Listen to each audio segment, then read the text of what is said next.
mean, filling up full stadiums. They're both taking the stage. You know, they're doing it. I mean, it's so cool to watch. If you even just look at the image, like Floyd's on one side and he has, 20 people on his side, his entourage, his family members, management, his goons and thugs. And then Conor's just on the other side with Dana White. And in a weird way, Conor looks more gangster than Floyd. That he's just there. What are you talking about? Conor was there with Dana White, my manager, Audiatar, Dylan Dallas. No, that was the last night. That was the last night.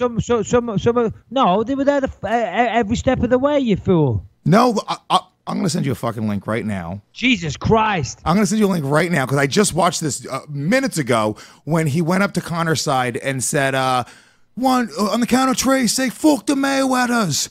Dana White sitting on one side and Mayweather's entire entourage. I'm telling you. I'll pull it up right now. Maybe in that picture. But I'm pretty sure he was rolling deep the whole time as well, and good for him. Well, did you see that in the New York press conference when, Mayweather did the moment where he was like, Team Mayweather, Money Mayweather team, form up, Voltron. And then all of his thugs surrounded Conor. And then, I thought it was awesome. Because they just surrounded it. Because, all right, first and foremost, those guys are absolutely gigantic. And if they do form a circle around you, there's not a lot you can do unless you start knocking people out, which is taking it a little too far. So I thought that was great. It was funny. And then, you got Floyd shadow boxing on the stage afterwards and, Conor trying to get out. It was funny. It was a little cheesy. It was a little childish. But it was funny at the same time, and then he threw the money all over him and whatnot and made it rain. So I give that one to, that was probably the only one that Floyd won. London was probably a draw. Toronto was definitely a big whitewash for Conor. 10-8 round. Yeah, Conor destroyed him in Toronto. And, LA was probably a draw. But anyway, either way, they promoted the fight massively. It was very, very successful. What they set out to do, they achieved, that's for sure. Going by the numbers, who would you say who won the war over the words in the press conference? Because if we score it the way we just did, which is 2 draws, 10-9 round for Mayweather in New York and a 10-8 for Conor in Toronto, Conor walks away with a very close decision. Yeah, but that's just moronic. They haven't fought. Thank you. Who cares? Who cares what? You can't score a press conference, right? I just did. Said at a press. Well, that's a little silly. It's a little juvenile on your behalf, Lewis. What it's a little taboo. It's taboo. What matters is the fight. We all know that, and it's kind of funny because you're seeing all the boxing purists coming out, and there's all these stories that Conor's got no chance whatsoever, and this and that. And for the most part, they're right. Okay, but let's remember this. Conor is the bigger guy. Conor hits hard. Conor is a very special athlete. He's got excellent reaction time, very, very good speed, and he does have knockout power. So here's what I would say. Any boxer in the world, regardless of how good you are, if you went up against just a street guy that was a tough son of a bitch, that guy could knock out the boxer. That's simple as that, okay? If it kicked off, boom, he could knock out the boxer if he landed the shot. So then when you combine that with the fact that the guy is used to fighting in these high-pressure situations in big arenas all over the world, multiple-time world champion, and it starts getting a little more interesting. Now, of course, it's only a boxing fight. And Floyd, by far, is going to be the favorite, and I totally understand that. But Conor does have a puncher's chance. More than likely, Conor won't land a shot, and Floyd will, take him out as Conor tires a little bit. But, he does have a puncher's chance, and I will say that. Do you think there's any chance that this goes to a decision? No. No. I don't think it goes to a decision. I really don't. Listen, you got to remember 12 3-minute rounds is a long time. And one of the hardest things about going 12 3-minute rounds or going 5 5-minute rounds or going 3 5-minute rounds, but this is why it's more interesting because it's 12 rounds. One of the hardest things to maintain in a fight, in a high-pressured fight like that, you would think is cardio, okay, is the conditioning. And, of course, that is important. It is imperative. And that is a very, very hard thing to achieve and to maintain throughout the fight, to maintain a high work rate, to maintain your stamina and all this type of stuff. But you know what is just as important and probably harder is to maintain that laser focus for 12 3-minute rounds, 5-minute rounds, because whenever I've been fighting, and a lot of people talk about this as well, all it takes, you take your eye off the target, or you relax from being super focused for just a second and you get caught. You really do. So it's at those points, that's when you get caught, and that's when sometimes the fight can be won and lost. For example, I remember on the Ultimate Fighter 3 final, 11 years ago, to be fair, but still, I remember it was my first time fighting on a live TV event for the UFC.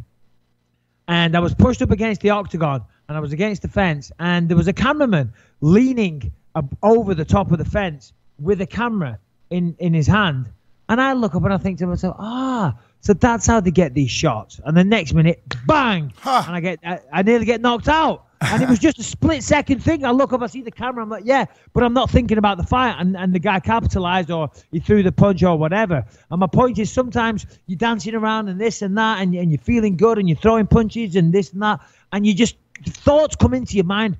You would think it's absolutely crazy to be in that moment, to be in a ring or a cage in front of 20,000 people with the entire world watching. You would think it would be absolutely ludicrous for your mind to drift and you think about something else. But trust me, it happens. And when those things happen, that's sometimes when the mistakes happen. Yeah. Like, did I leave the coffee pot on at home? Bang! Yeah, Anderson Silva just jumped up and kneed you in the face. You think, yeah, I'm looking pretty good here. Oh, yeah. And then you're like, oh, yeah, there's that guy there. Oh, yeah, I've seen him on that TV show. Bang! So, 12 3-minute rounds, 36 minutes of laser focus has to be required. Then on top of that, you're going to be able to go the distance. Now, I'm not being anti-McGregor here, but, I think it's fair to say his gas tank has always been one of his issues. He doesn't do too well as it goes 5 rounds against Nate Diaz when it went the distance. He won that fight. I thought he deservedly won that fight. I thought he got the decision, even though a lot of people, including Diaz, thought that he didn't deserve to win. I thought McGregor won the rematch, but he was definitely tired. He was definitely very, very gassed, and he had to really dig deep to get through those last few rounds. And in the first fight against Diaz, once again, his conditioning cost him that fight. Of course, he got tapped out, but that was due to his conditioning. So now he's going to go 12 3-minute rounds. So, you've got to favor the guy that's got experience at doing that. It's so funny because there's almost like this weird conundrum, right? So Conor, he's in the position now. He goes, do I save energy and try to last the distance for 12 rounds, right? Mm-hmm. Which is going to be clearly like a loss. Or do I go for broke and try to fucking knock him out, which is going to expend all of my energy early in the fight, and I'm not going to be able to hit him anyway, and then I'm going to have him just take pot shots on me throughout the rest of the fight. So you're saying there's basically no path to victory, no way he's going to save the energy. No, there is. If I'm Conor McGregor, I go for broke. I go for it. Simple as that. I go and try and get the knockout within the first 3-4 rounds. Simple as that. He's got to make it a dogfight. Conor can't go out there and try and outbox this guy. He can't go out there and try and outpoint him and out-savvy him, out-footwork him, out-slip him, out-jab him, all this type of stuff. He can't do that. Essentially, Conor is not going to go out there and outbox him. He has to turn this into a fight. Of course, he's got to brawl the boxer. You brawl the boxer and you box a brawler. That's what coaches always tell you. So the guy, he's fighting a better boxer, so he's got to brawl that guy. He's got to go up. He's got to get physical. He's got to get his hands on him. He's got to force him into the corner and then tee off on him. How he does that, it's easier said than done. But as I say, he's got to get him in the corner and then just let it go. And if he gets the knockout, he'll go down as the greatest fighter ever lived. And if he doesn't get it, well, fuck it, he tried. Because I tell you what, he ain't going to outpoint him for 12 rounds. That's a fact. It's so funny. Like, as you're saying this, like, I almost feel like they should have you in Conor's corner because it sounded pretty inspirational. You know what I'm saying? You're not going to outpoint him. You're not going to outbox him. That's what he's got to do. He's got to go out. He's not intimidated by him. He's the bigger guy. He probably hits harder. So, it's not like Conor can't take a punch. Of course he can. We're all professional fighters. Conor's primarily a stand-up guy. He is a stand-up guy. He can take a shot. He's the bigger guy. He probably hits harder. But he's just not as skillful. So what are you going to do? You got to make it a dogfight. You got to go out there. You got to fight this motherfucker. Take it to him. Take him out of his comfort zone. Put him on the back foot immediately. As soon as that bell starts, boom, put it on him. And surprise Floyd, shock Floyd, make him think, holy shit, this isn't normally how our boxing fights go. We take a half a round and we start feeling out the process and we start making a read and this and that. This motherfucker's trying to take my head up in the first 10 seconds. If he does that, you never know. One of those big shots might get through, might wobble him, then he might follow it up and get a first-round fucking stoppage. You never know. Crazier things, well, I don't know if they have happened, but, you know, they might have happened. Yeah, it's so funny. It reminded me, as you're talking about it, it reminds me of, do you remember, you see Rocky Balboa? But will it happen? No. Will it happen? My bet, no. Has he got a shot? Yes. Sorry, I know you were going somewhere with that. No, it's okay. I just wanted to clarify for any boxing purists or any people, and I'm assuming most people follow the fight game if you listen to this podcast.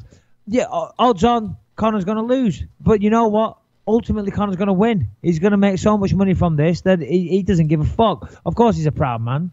But when he starts seeing those pay-per-view checks come in,